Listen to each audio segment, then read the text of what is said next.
হয়েছে তুফাজ্জল হোসেন হয়েছে বস্করনগরের ১ নম্বর মাফিয়া। হের কিন্তু বংশটাই গরু চুরি করে, ঠিক আছে? প্রমাণ সহ আমি দিয়া দিমু। আর গরু চুরিও ডেলি, এ তো বুঝলে গরু চুরি করে ডেলি চুরি করে। চোরের মুখেও আজকাল নীতি কথা। যে তোফাজ্জলকে বিজেপির কর্মীরাই গরু চোর বলে ভূষিত করেন, সেই তোফাজ্জলের নীতিকথা বিজেপির চরিত্রকে আরও চিনিয়ে দিয়েছে।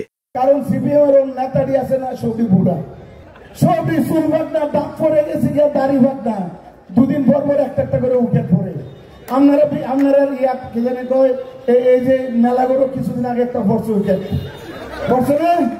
এই কিছুদিন আগে সব উইকেট একটা করে পড়তেছে। আজ আমরা দাঁড়িয়ে আছি এক বিশাল বেদনার মুহূর্তে। একজন চূড়ান্ত সৎ, 4 দশক মানুষের জন্য লড়ে যাওয়া, নিজের পরিবারের জন্য না, নিজের বাড়িঘরের জন্য না, শুধু মানুষের জন্য জীবন উৎসর্গ করা এক জনদরদি বাম নেতাকে হারিয়ে। হ্যাঁ, আমরা বলছি সিপিআইএম নেতা শ্রদ্ধেয় গৌরাঙ্গ ঠাকুরতার কথা। মেলাঘর সোনামুড়ার মানুষ তাকে আপাদমস্তক চেনেন, যার বিরুদ্ধে এক চুল অনৈতিক কোনো অভিযোগ নেই, এমনকি বিরোধী দলেরও নেই।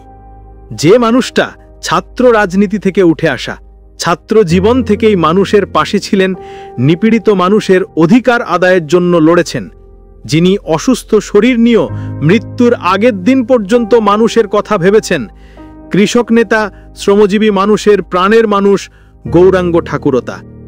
40 বছরের রাজনৈতিক জীবন, কিন্তু বাড়ি দেখলেই বুঝবেন কি অনাড়ম্বর সাদাসিধা জীবন কাটিয়েছেন। সেই মানুষটির মৃত্যুকেও চোর বিজেপি বিধায়ক তোফাজ্জল কটাক্ষ করতে ছাড়েনি। তোফাজ্জলের অতীতটা তো সবাই জানে।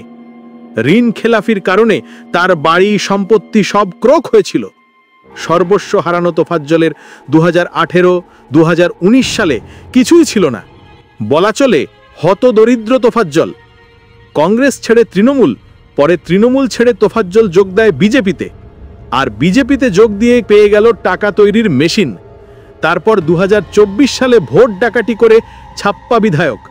বিজেপির ওয়াশিং মেশিনে পড়ে মাত্র কয়েক বছরের দৌড়, তাতেই বিজেপির দৌলাতে সোর্সের টাকায় মাত্র কয়েক বছরে বিশাল সম্পত্তির মালিক। বক্সনগরের মাটিতে কান পাতলেই শোনা যায় কোন অপরাধের সাথে যুক্ত নয় ছাপ্পা বিধায়ক তোফাজ্জল। হ্যাঁ, ছাপ্পা বিধায়ক তোফাজ্জল। রেকর্ড ছাপ্পা ভোটে কিভাবে জিতেছিল সে, প্রতিটি বুথের সিসিটিভি ফুটেজ চেক করলেই বের হয়ে যাবে।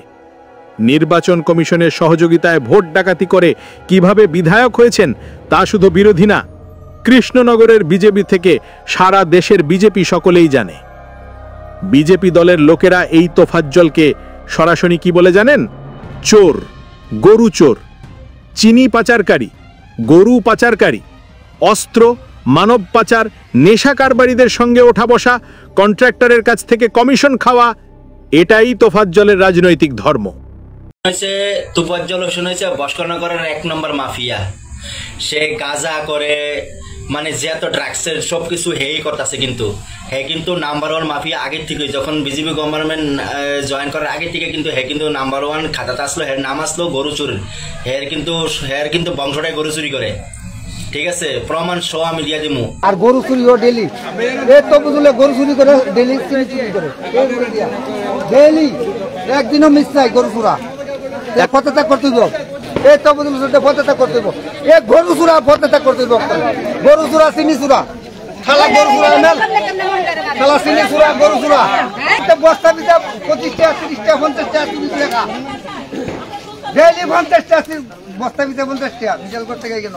আর এই রুটের লেগে বলে 1.5 কোটি টাকা, এই রুটের লেগে ওই বস্কন করবি 1.5 কোটি টাকা। আর আজ সেই তোফাজ্জলই দলীয় সভায় দাঁড়িয়ে বলছেন বাম নেতারা বুড়া, চুল পাকনা। লজ্জা নেই আপনার? আপনার মতো লম্পট যখন এমন কথা বলে, তখন মানুষের রাগে হাত পা কাঁপে। আপনার নোংরা লুটের রাজনীতির ঘৃণা ভাষণ সদ্য প্রয়াত প্রবীণ সিপিআইএম নেতা গৌরাঙ্গ ঠাকুরও তাকেও ছাড় দেয়নি। আপনি তার বয়স, তার চুল, তার চেহারা নিয়ে কটাক্ষ করেন, যদিও তাতে অবাক হবার কিছু নেই, কারণ যে তোফাজ্জলের নামে তার বিধানসভার মানুষ স্লোগান দেয় গরু চোর তোফাজ্জল, যে তোফাজ্জলের ওঠা বসা পিস্তল, অপুর মতো নেশা, অস্ত্র, মানব পাচারকারীদের সাথে, সেই তোফাজ্জল ভালো মানুষের নামে ভালো কথা বলবেন, এটা আশা করাটাও যে ভুল। আচ্ছা তোফাজ্জল সাহেব, আপনি কি ভুলে গেছেন আপনার অতীত? আপনি কি ভুলে গেছেন ছাপ্পা ভোটে ভোট লুট করে আপনি জিতেছিলেন? আপনি কি ভুলে গেছেন যে আপনার নিজের দলেরই লোকেরা আপনাকে চোর বলে? আপনি কি ভুলে গেছেন আপনার বিরুদ্ধে পাচার, কমিশন, দুর্নীতির পাহাড় সম অভিযোগ? বাম নেতাদের নিয়ে কটাক্ষ করার আগে আয়না একবার নিজের মুখটা দেখুন। বামেরা অন্তত চুরি বাটপারি করে নেতা হয়নি। আরেবের রহমান আর শহীদ চৌধুরী বছরের পর বছর তাদের কেউ কোনোদিন চোর বাটপার বলতে পারেনি, গরু চোর বলে বলে স্লোগান দেয়নি। আর আপনি মাত্র 1.5 বছরের বিধায়ক, অভিযোগ শত শত, 1.5 বছরেই স্লোগান উঠল গরু চোর গরু চোর। আরেবের রহমান, শহীদ চৌধুরীরা কোনো নেশা কারবারির পায়ের কাছে বসে নেতা হয়নি, তারা জনতার মাঝে থেকে লড়াই করে নেতা হয়েছে। নিজেদের দলের কর্মীরা দূরের কথা, বিরোধীরা পর্যন্ত তাদের সততা নিয়ে অভিযোগ তুলতে পারে না। তোফাজ্জল সাহেব, আপনি যে নেতাকে আজ কটাক্ষ করলেন, সেই মানুষটাই সারাটা জীবন মানুষের জন্য দিয়েছেন। আর আপনি মানুষের ভোট লুটে, মানুষের টাকা খেয়ে, মানুষের ভবিষ্যৎ নষ্ট করে নিজের পকেট ভরেছেন, বিলাসবহুল জীবন যাপন করছেন। মৃত মানুষদের সম্মান করাও যাদের চরিত্রে নেই, তাদের থেকে আর বেশি কিছু আশা করা যায় না। কিন্তু মনে রাখবেন, চুরি করা, ছাপ্পা ভোটে দখলের ক্ষমতা চিরদিন থাকে না। মানুষ সব দেখে, সব বোঝে, সব মনে রাখে। আজ সময় শুধু প্রতিবাদের নয়, আজ সময় এসেছে দলমত নির্বিশেষে এ ধরনের চোর বাটপারদের বিরুদ্ধে প্রতিবাদ গড়ে তোলার, তোফাজ্জলদের জনবিচ্ছিন্ন করে সমাজকে সুস্থ করে তোলার। তুই ঠিক হয়ে যা, তোরে কিন্তু তোরা আর ভোট দিব না, তোরে কিন্তু আবার গরু চুরির খাতার নাম দিয়ে দিব।